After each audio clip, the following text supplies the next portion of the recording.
We are working on related rates, and that's what we're going to be doing today. So what are related rates? Basically, how do you find derivatives when all the variables are functions of time? That's essentially what we're dealing with here. And yesterday we looked at your formula like A equals pi r squared, or the volume of a sphere. And we looked at a square, and we looked at how do they interact with each other when all the variables are in the functions of time. So what we're now going to do is we're going to look at some more examples of this. This one here is an expression. And in this expression, you're told that 4x squared plus 9y squared equals 100.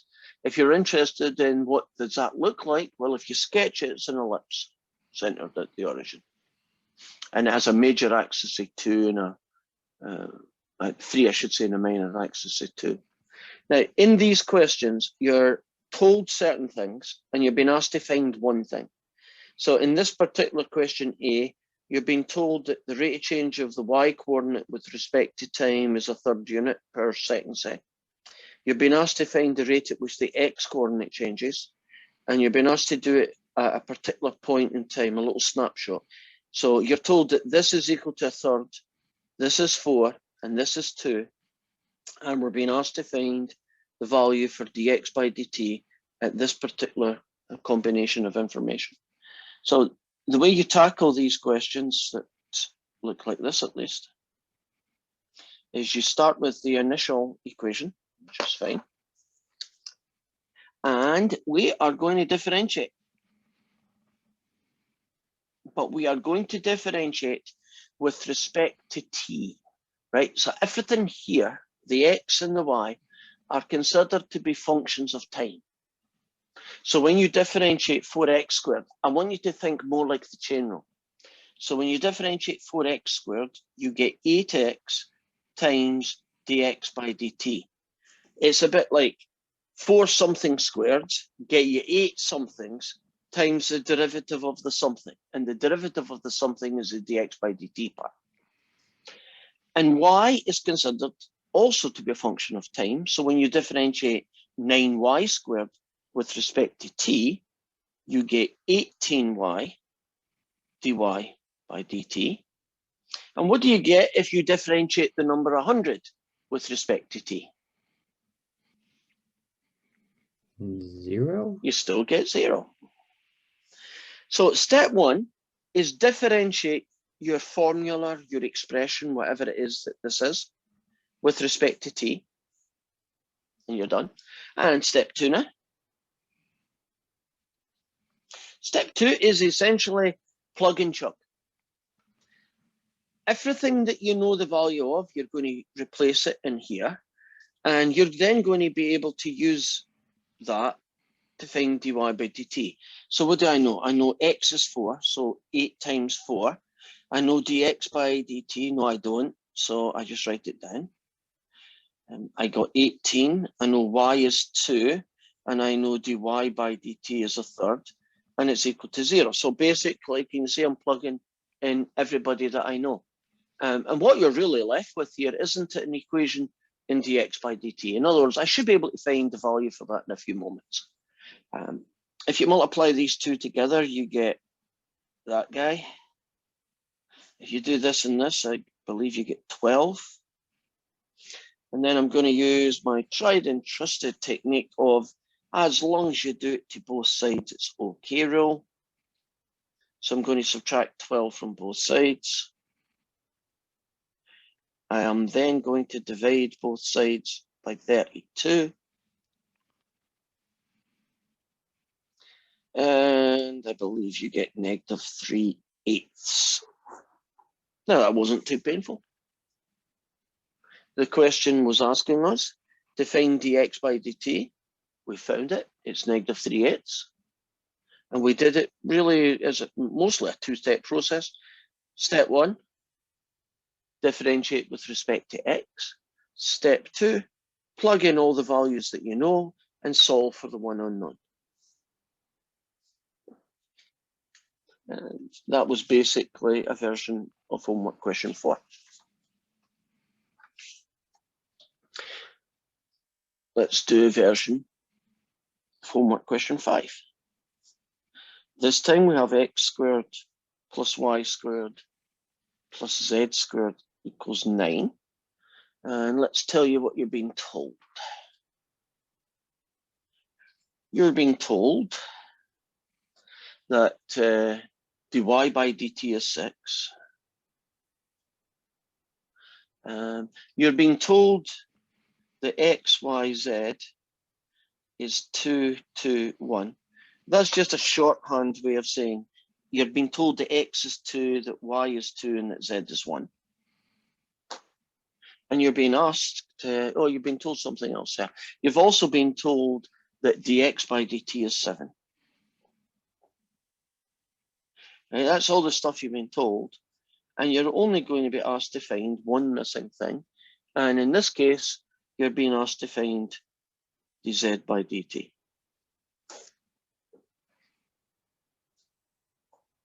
So let's differentiate this fella with respect to t. Right, this expression. Every variable x, y, and z are considered as functions of time. If you differentiate this guy, you get 2x dx by dt. With respect to t, the derivative of y squared looks like that. With respect to t, the derivative of z squared looks like that. And the derivative of the number 9 is 0. Are you happy about the derivative part? It's very similar to the other one. Right, plug and chug time. 2 times 2, because x is 2, times 7, plus 2 times 2 times 6, plus 2 times 1 times dz by dt equals 0. Just squeeze that in. So what do I get? I get 28, I get 24, I get 2 dz by dt. Okay, if you add them together, you get 52. If you subtract 52 from both sides, and then you can divide both sides by 2, and you are finished. There's your answer. Do you notice that I put a stroke through my z's? Can you see why I put strokes through my z? Because don't my 2's look like z's? So if you ever wondered why I do that, there's the reason. My 2's look far too much like z's. So I try and distinguish them. Are we cool with that then? Let's show you that you don't just get related rates with x squareds and y squareds. So you could get this fella.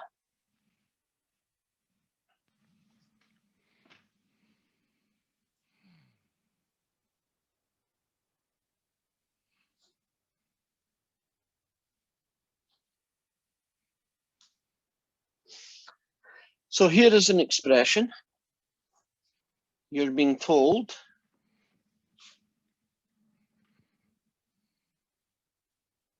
that, and you're being asked to find that guy. Right. So I've deliberately just picked some random expression with more than just x squareds in it to show you that this process works no matter how weird this expression is. So differentiate with respect to t, you get 3x squared dx by dt. What will you get when you differentiate e to the power of y with respect to t?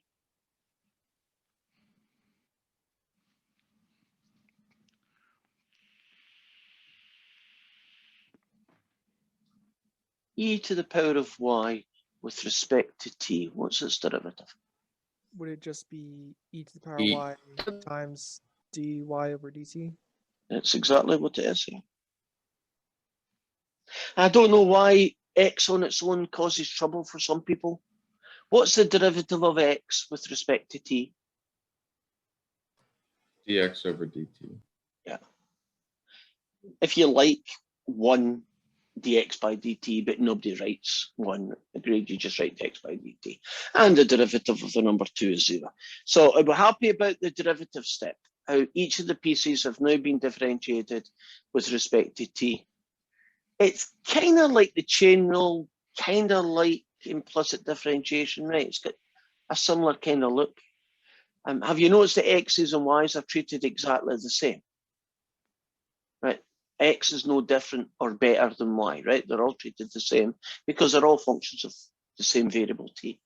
Now, time to plug in stuff. 3 to the power of 1 squared times 5 plus e to the 0 dy by dt plus dx by dt, which is 5 equals 0. Right, you happy with my plug and chug? All the x's and y's and dx by dt's. Now this guy here is 15. That guy's 1, so you just get to y by dt. And we're looking at what that guy now. If you add the numbers together, you get 20. If you then subtract 20 from both sides, you're finished.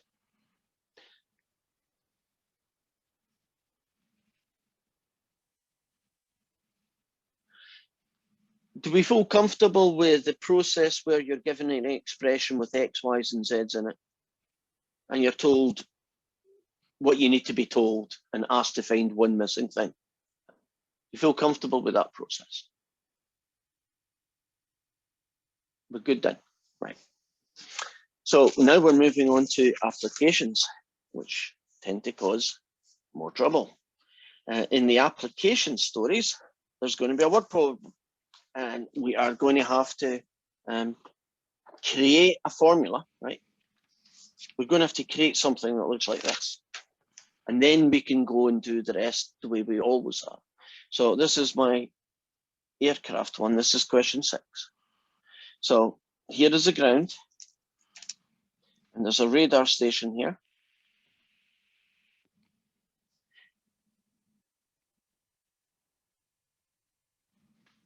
Since I'm a visual kind of learner, I like to draw pictures.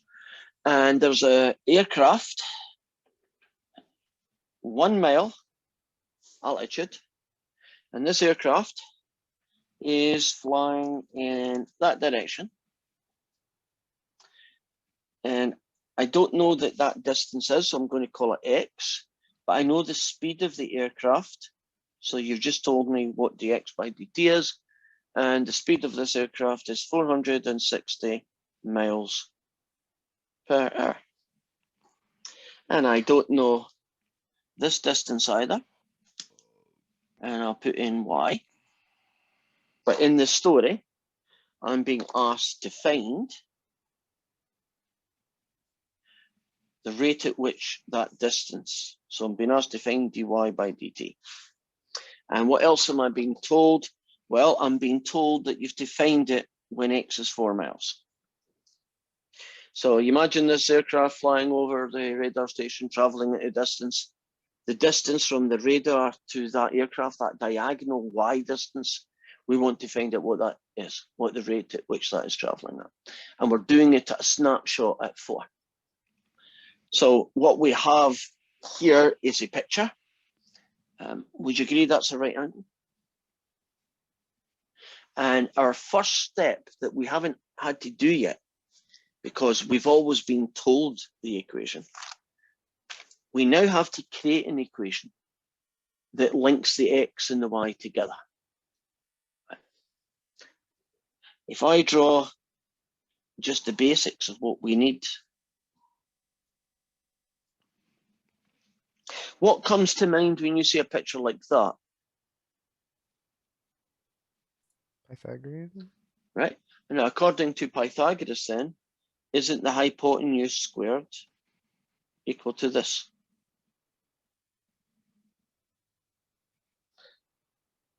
So do you see I have an extra step? I have to create this formula instead of being given it. Okay. So far, so good. Right. Now that we've got the formula, that's what I've been told, okay? That's what I'm going to ask to find. Let's see where it goes. I'm just going to write it over here because it looks nicer. If you differentiate with respect to t, y squared gets you 2y dy by dt. The number 1 doesn't get you anything, and the x squared gets you 2x dx by dt. Happy about that line? Right. Now, you shouldn't be doing plug and chug right now. Right? And hopefully finding dy by dt. Well, yes, we are going to plug and chug, but there's something missing. I do not know the value of y. They told me x. They told me the value of dx by dt, but they didn't tell me what y is. And I need to know what number y is because I can't have two unknowns or I can't solve it. How do you think I'm going to find the value of y? In particular, the value of y when x is 4. Solve for the original 1 plus x squared equals y squared, so square root of 1 plus x squared. Yeah. So if I put a 4 there and a 1 there, can't we do Pythagoras? Would you agree that it's the square root of 17? Can I do that in my head? And you're okay with that? X is 4, this is always 1, so won't this be y, and y is gone to Pythagoras, 1 squared plus 4 squared, which is the square root of 17. Now I've got the guy, let's get this show on the road.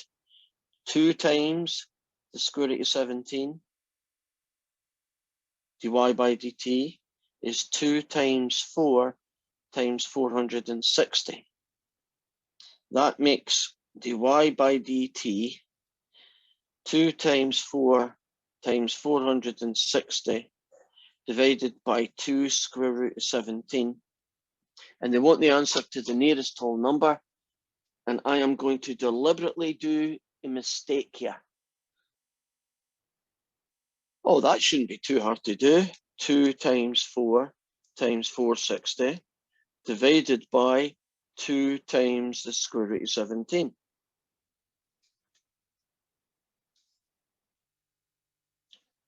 I guess it looks okay. It's also wrong. And if you think about it, that aircraft will have to be traveling at 7,500, almost 7,600 miles an hour away from the radar aircraft. Does that not seem to be a bit in the big side? So what on earth have I done wrong on my calculator?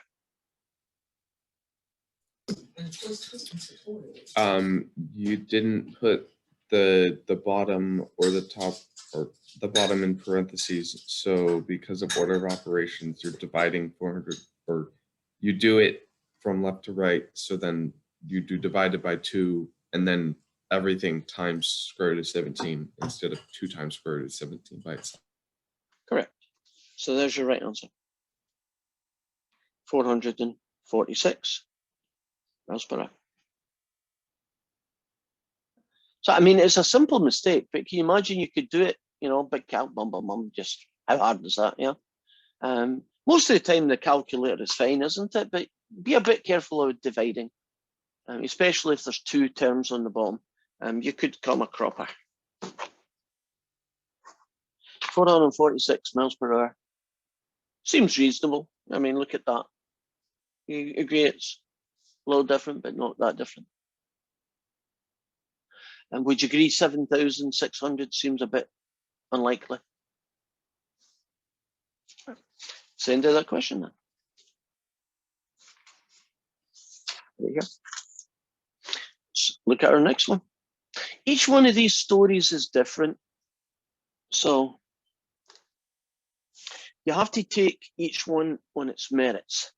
So a straight light is mounted at the top of a 15-foot pole. So here's the ground. There's my 15-foot pole.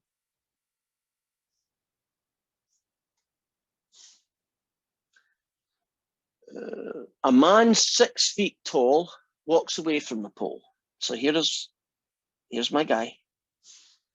And I'm going to call this unknown distance x, and I know the height of this guy is 6 feet. And I also know what dx by dt is, because that's the speed at which he is walking. And the speed at which he is walking is 5 feet per second. And then they say, how fast is the tip of his shadow moving? So if you imagine what the tip of his shadow would look like, that would be there. So the distance from here to here, oops, from here to here, I'm going to call that y. And we are trying to find how fast. We're trying to find that guy. What else did they tell me? Well, how fast is the tip of his shadow moving when he is 50 feet from the pole? So you are telling me the x is going to be 50 feet. So that's what I've been told, including this picture. And I'm being asked to find this fella. So the first job in each of these questions, just like in this one here, is I need to find some connection, some formula that connects the x's and the y's together. Now I'm going to create a slightly different looking diagram. And it's going to look like this. This is 6, this is 15, this is a right angle triangle. Oops, keep to my green. The distance from here to here is y. And the distance from here to here is going to be x. And I'm also going to add another distance, the distance from here to here, which is going to be y take away x. Are you happy about this distance is y minus x and how I could find it? Right. What method or technique, or whatever you want to call it, am I going to use to connect x's and y's together?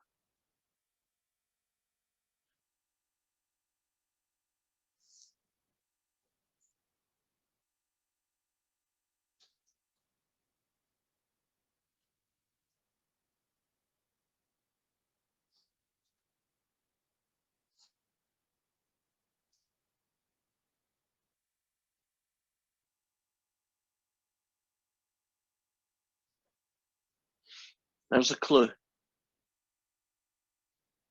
Have you ever seen questions where you have two triangles who are similar in shape?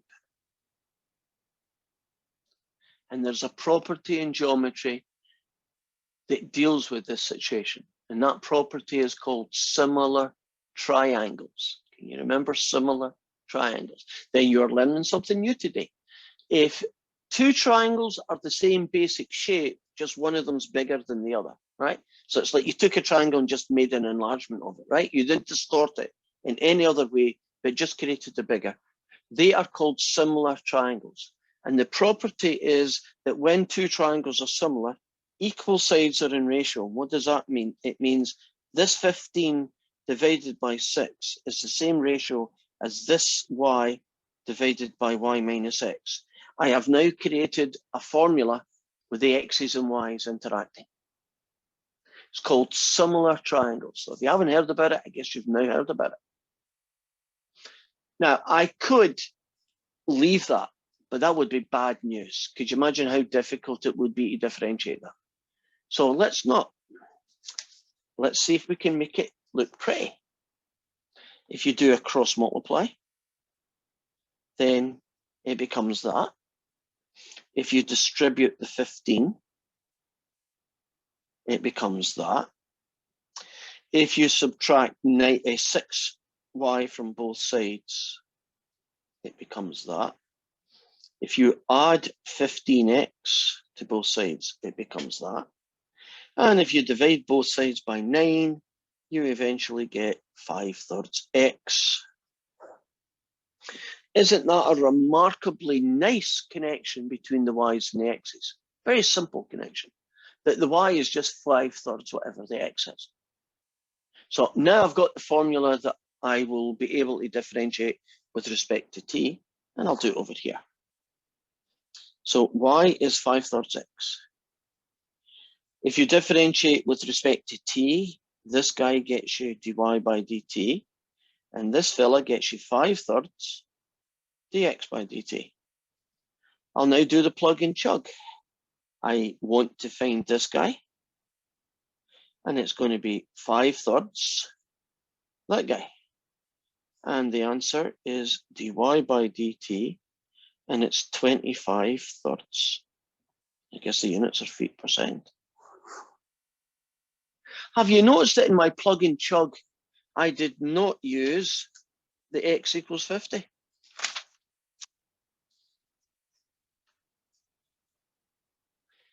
Which means that in this story, it doesn't matter where you look.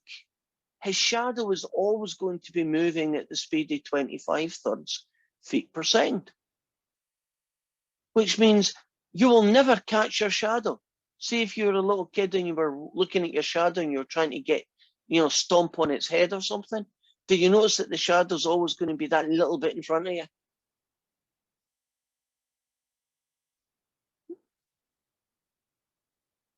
Unless you live in the equator, in which case the shadow is directly under you. That's maybe the only exception. I think that's kind of interesting. But the moral of the story, take a story that they give you, probably draw a picture, I would suggest, and find a formula connecting them. Once you've got that, the rest is pretty much what we always do. Take the story, find a formula that connects them, and then from that point onwards, it's the same as before. Let's look on to our next fellow then.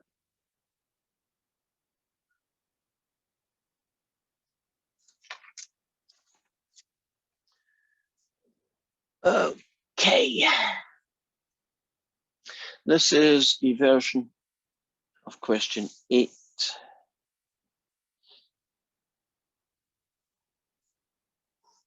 We have an upturned cone.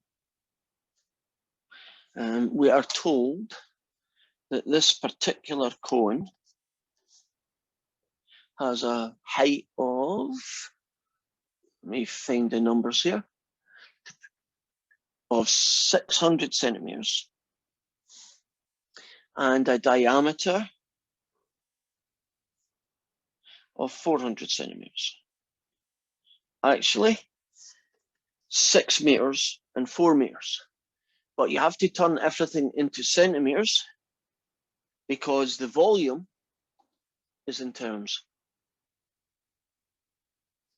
And you are being told this guy.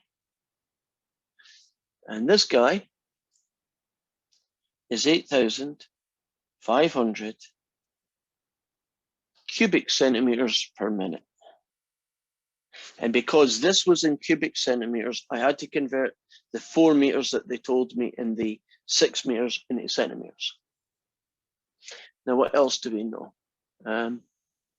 The water level is rising at the rate, so this is being filled in, right? The water level is rising at the rate of 20 centimeters per second. So I need to have a kind of snapshot guy. Let's do it in green. Let's suppose we had this guy here. And I'm going to call this distance the height. And I'm going to call this distance R. So that's the two variables that we want, right? And I know the formula that connects a cone with its height and its radius. They actually, you have to go looking up. But does anybody know, just off the top of their head, what the formula for the volume of a cone is?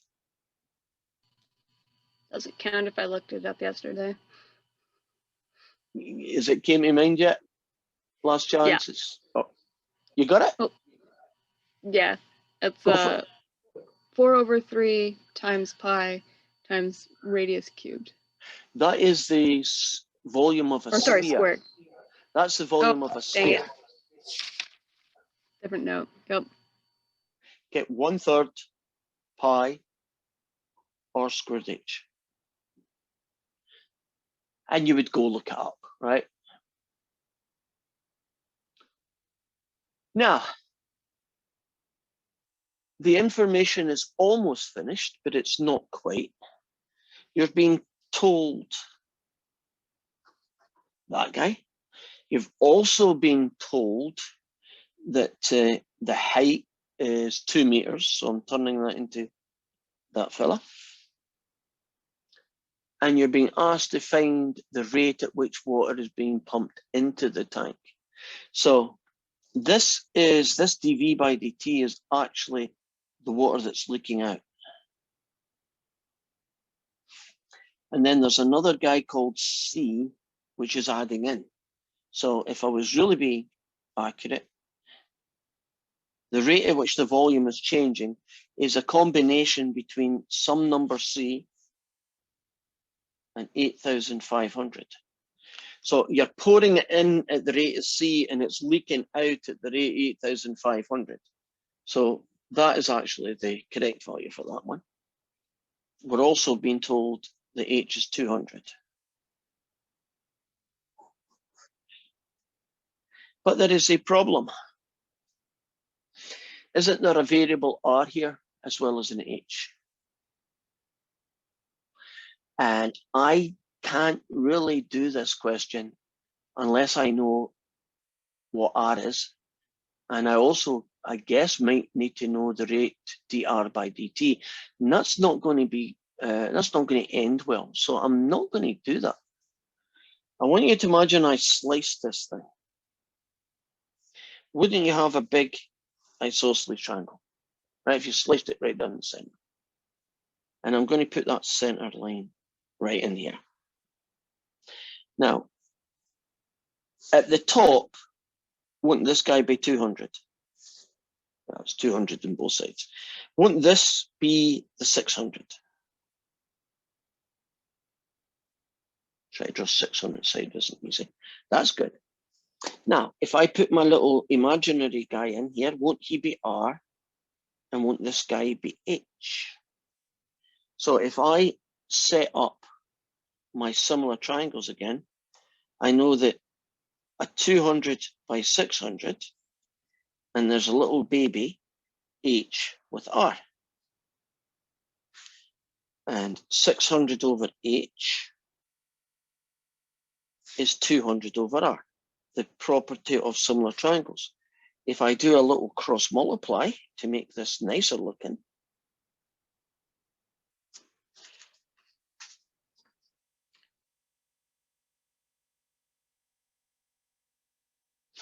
and then divide,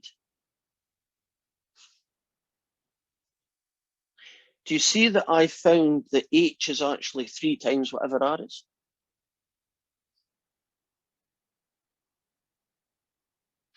Which means that my story is going to change a little bit. My formula for the volume was that guy.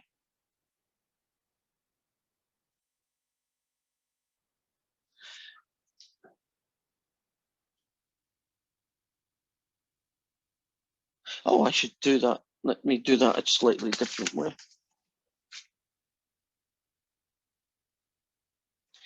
Isn't H equals 3R the same thing as R equals the third H? And the reason why I'm going to do it that way is because you told me H. So I want to keep things with H's in it. So I'm back to my original guy. And I'm going to use the fact that R is a third H. So it's 1/3 pi, R is a third H, H. 1/3 pi, 1/9 H squared times H. 1/27 pi H cubed. There is the formula that I'm going to be using. And we're going to do a snapshot when H is 200. And dV by dt is made up of an unknown guy C that we're being asked to find. Take away this fella. Okay. Time to differentiate. If you differentiate this with respect to t, you get dv by dt. Multiply by the power gets you 1/9 pi h squared times dh by dt. And we were told dh by dt. What is it? dh by dt, we were told that it is 20 centimeters per minute. Okay. So I have a 1/9, I have a pi, I have a 200 squared, I have a 20. And this guy is equal to him. So C is whatever this horrible mess is, add 8,500. And I have an answer here that I'm just going to take their word for it. It ends up being that. Okay, let's kind of do a summary of this because there's a lot going on. You had a cone, and this cone has a formula connecting the R and the H together, and the formula started life off as 1/3 pi R squared H. We then used the information that this particular cone was 400 by 600.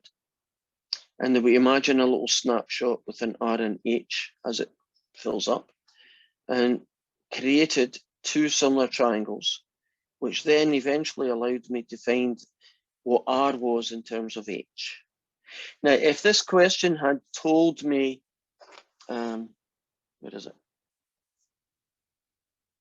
If this question had told me dr by dt and R was 600, right? If it said that, wouldn't I have probably used this guy here to convert everybody into R's?